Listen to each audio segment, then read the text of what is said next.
Welcome to this interview with two of our dojo instructors at the House of Heap Exploitation. Max and Zach have been working on a new course, and that we're just offering for the first time about heap exploitation. And we're here to talk a little bit about how this course came about, to introduce them to you, and to kind of give you a little bit more information about what they're going to be doing in their course. And if you're curious and you're thinking about maybe learning something about this area. So with that, let me introduce first of all Max, and then Zach. Tell me a little bit about yourself and about how you wound up in this industry and in the unlikely neck of the woods of glibc malloc. I was going through computer science school. Didn't like it, the dev side very much. And I saw the Equifax breach. I'm like, how did that work? I really dove into it, had a really good time with it. And I started diving into more things like what's SQL injection, what's buffer overflow. And all of a sudden, it was all I wanted to do. So when I graduated college, it was just a natural thing to do to want to get into security, particularly glibc malloc. I didn't understand it. It felt like black magic. Therefore, I had to understand it. So I read through every one of the damn lines of glibc malloc source code, read all the articles, saw the diagrams that I could until I finally understood it. The classical way to understand things. And how about you, Zach? How you guys? So, and you guys both work together, right? We're both engineers at Security Innovation in beautiful, sunny Seattle, Washington. So, yeah. And for a few years, which puts you guys as old dinosaurs in this industry. How many years have you guys been there? We haven't moved jobs in 3 or 4 years, so yeah, we're extremely rare. Yeah, but yeah, my background like in computer security is basically like when I was 13 or 14 or something. I remember my dad buying this router and getting all this stuff for like his home network, and everything was going to be perfect.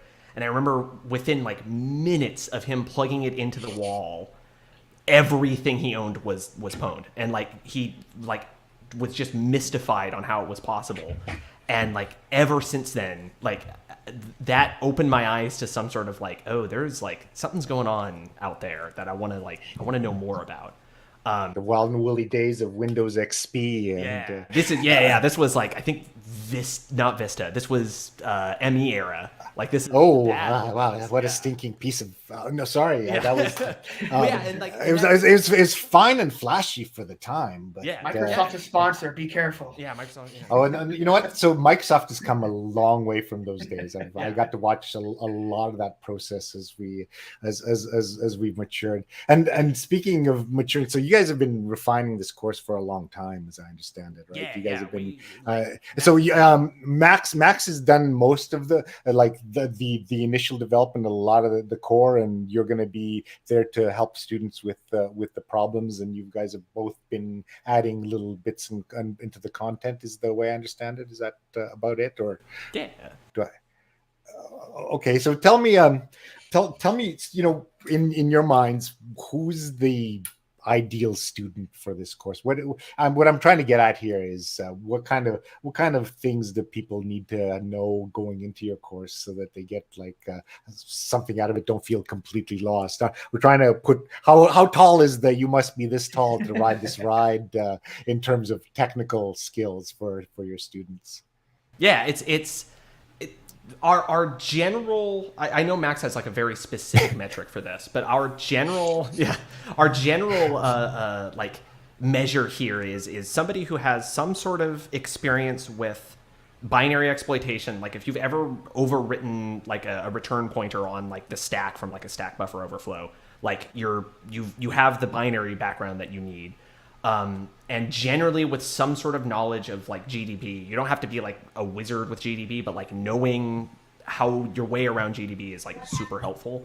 So, you got to compile a program, then fire up a debugger on it. That's sort of like you need to understand those concepts before you can go and understand some of the nice diagrams and things you guys have made on. Yeah, and our big thing is like if you've used malloc but don't know how it works, you're right where you need to be. Like that's exactly where we want you. Like, yeah. Anything to add, Max? Yeah, I think that's Zach said it pretty well on that. Okay, all right, then let's go with that. So okay, so you guys have kind of set the stage and where people are going to be. Do you want to walk us through maybe a little quick sort of blow by blow? I mean, heap exploitation is one of these areas that you're like surfing on quickly shifting sand dunes, because there's always some new exploits or some new wrinkle that's kind of continuously there, and the knowledge it's the kind of thing you have to refresh yourself every once in a while, because if you knew it like 8 years ago, it's not like that anymore on Linux or Windows, and that's another good question for you guys too. So speaking of folks coming from Windows, where you guys are diving deep into glibc, which is primarily a Linux component, although it's increasingly being used even in Windows environments these days. Are folks from a Windows environment going to feel lost in your area? Or I mean, how much deep Linux knowledge do you guys feel you really need to get value out of your course? I don't feel like you need that super deep of Linux knowledge. If you can play on the command line, compile stuff, I would bet you'd probably be okay. We'll go through a lot of the crazy, weird, complex details in the course. Yeah, so I mean, there's always been some mitigations and things that have changed. Have you had to shift any of your material? I mean, when was the last time Linux did some stuff to added some hoops and hurdles on the malloc side that we have to jump through? Yeah, it's a great question. So glibc malloc, they tend to add small mitigations to prevent specific techniques pretty frequently. From version to version, stuff changes. The big one they added recently was what we call pointer mangling, or encryption, whatever you want to say. And the allocator works with a singly linked list quite a bit. And the problem that they had is if you had a singly linked list, you could just point that item to be somewhere completely else. And that's the technique we'll actually talk about during this workshop. However, glibc had enough, and they decided to add some mitigations for this. And their mitigation was to encrypt said pointers so that you can't just arbitrarily point to wherever you want anymore. And in our workshop, we'll actually talk about how to bypass those mitigations. So I think you had a better word for mangling rather than encryption. It's encryption is maybe over glorifying it a little bit, but yeah. Yeah. So do you guys? I guess you guys briefly touch on, or do you kind of talk about any of the Windows world mitigations or anything? Some of the grooming strategies there, or is it fairly Linux specific? Yeah. So I would say a lot of the stuff, or the whole thing, is Linux specific, particularly glibc. However, a lot of the concepts will transfer to other things. Yeah, so OS X or whatever, there's it's a big world out there, and everybody's using similar kind of allocators roughly. You can find similar types of exploits in other allocators. The grooming strategies, remain pretty similar. I believe it's just how you actually do this slightly different, but the concepts still stay the same. So I like to think that people could go from this course to other locations that they're trying to exploit and still be pretty well. Give me a little bit of an indication. You guys, what's the structure of your course? What's the daily life of a student goes? So do you have modules? So generally, the way we've got this thing set up is we have a number of modules. I think we have 9 modules that are basically set up so that there is we start you off. We say, like, here's a thing we're going to talk about. Usually there's an exercise about halfway through, and then we talk about, like, here's like a complication on that, and then there's another exercise. Every single one of these modules has like I said, exercise that demonstrates to you like what the technique is and like what it looks like to run it and like actually run the exploit and see what happens. But yeah, like it in general, the idea is these little blocks that are roughly, I don't know, like hour and a half long at the longest, I think. Mm-hmm. Do you know what the longest module we have is? Somewhere around there? I think the final one's like a lot. The final one's like 3 hours, though. So that's that doesn't... Yeah, everyone... Grand finale showroom with all the fireworks, right? Yeah. So do you guys, I mean, yeah, do you guys tag team on the modules? It's really exhausting to be in front of us students for 8 hours. With two instructors, it must be a little easier. How Yeah. do you guys? When we've done this before, we've done this in like at cons where we've had to like compact things, which makes it a little bit easier if I know if Max is like, we're doing like a little like 5-hour session. Max can kind of stand up in front of everybody and lose his voice the first day because there's no second day, and then like me and some other people roam around and help folks. For this, because we're doing 2 days, the idea is like we're jumping back and forth between different modules and stuff. We haven't really 100% worked out who's doing what exactly yet, because we're still like fighting over different modules, but we'll get there in the end. Is it fair to say this is probably the deepest version of this course you're offering, because you're really going to go into more depth than you've probably gone before? Yeah. Absolutely. Yeah. Speaking of, sorry, go on. I didn't mean to cut you off, sir. Oh, in the past, we've only done 4 hours for this. This is we're looking at 16 hours in 2 days worth of content. So it's a lot more in-depth content, which I'm really excited about. This is the course I wanted to do initially, which makes me really happy. You know what, and the fact that it's been iterative and you're learning how to teach this with students, I think probably is a good omen. Just speaking of which, I mean, do you want to walk us through a quick a list of those modules and kind of where you're going to go through that? Yeah, absolutely. Let's give you the spotlight here. So my two favorite ones are the first one and the last one. And the reason I like the first one so much is because it's all about how does the allocator work. And I think in the past, when people have tried to learn binary exploitation, they've always hit a wall at Heap. And the reason they hit that wall is because the allocator is so complex and they haven't taken the time to really understand it. So the first module is all about how the allocator works. There's bins, chunks, arenas, and the ordering of malloc and free are the big things we focus on for that. After that, we tackle Heap-specific vulnerability classes, namely use after freeze, double freeze, arbitrary freeze, all of the vulnerability classes that are unique to the Heap. Because they're kind of hard to wrap your head around, so unique to Heap exploitation in general.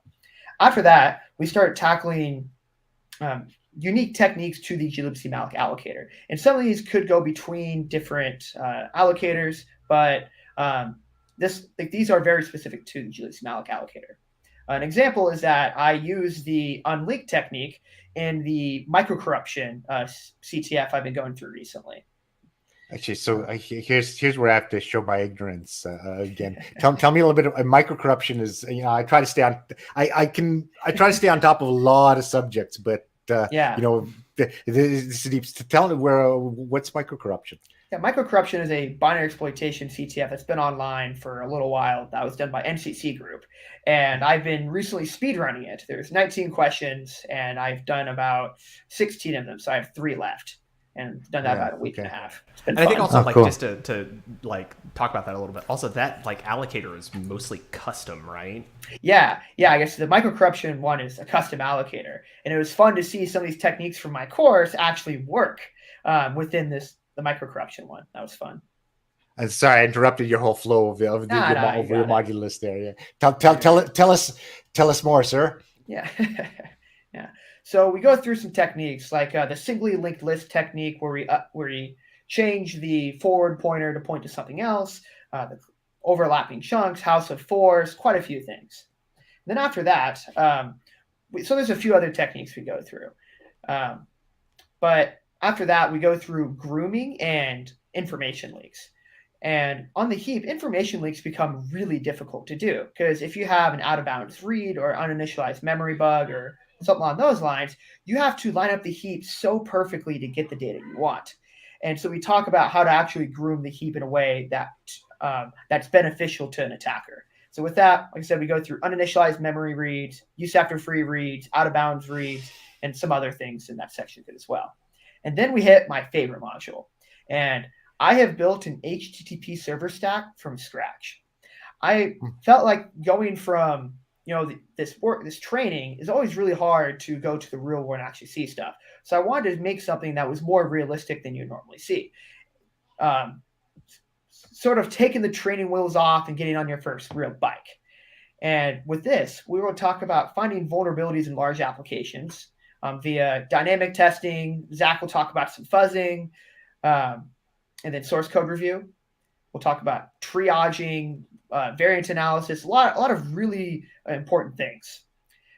After that, we will develop a full exploit chain for this, which I think is really fun. So we'll get an information leak, which will leak the heap address and the libc address, and then finally we'll use a use after free to swap in an object to get code execution, which I think is really fun. And I will be showing off demos, or not demos, but examples from real world vulnerabilities like the Linux kernel that use the same type of techniques. I think that's probably an important part of actually the courses.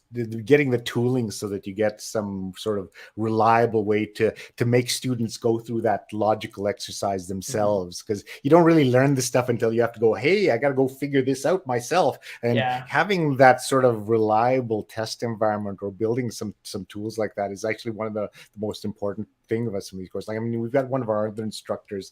He built the Ashfact does the Windows hardware kernel hacking course, so he had to build his own vulnerable device drivers, so that you've got a way of reliably explaining this for students and having exercises so that you're not spending more time debugging the software you're attacking rather than the attack itself, right? Yeah. So I think that's kind of a huge step that you guys have taken there. So that's pretty awesome. Yeah, and I think it's also like moving from, especially like coming out of a training, like moving from like, hey, I know this, like I have a bag of tricks, like somebody told me a whole bunch of stuff, I sat in this classroom and learned all of this stuff for like the last, however many hours. Actually taking that and like turning it into a skill is hard.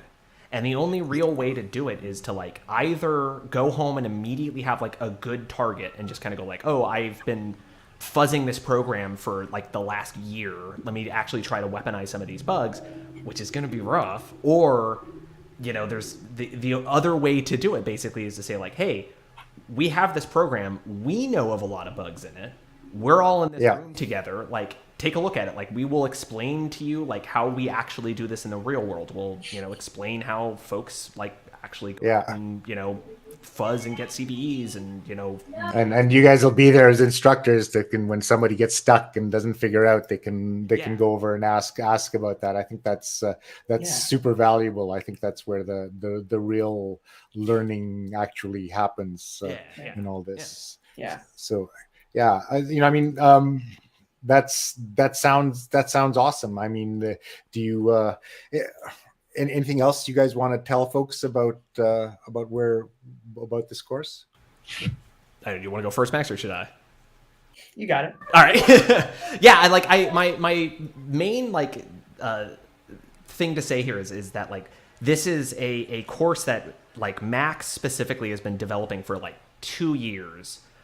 We've done this at other conferences. We've done this internally at the company that we work at. We've done this for friends. We've like taken people that have some knowledge of binary exploitation, but don't necessarily think that they have some that don't necessarily have knowledge in heap exploitation or malloc or whatever. Somebody who has like looked at how to heap and gone like, I don't understand what's going on here, and taken those people and turned them into monsters.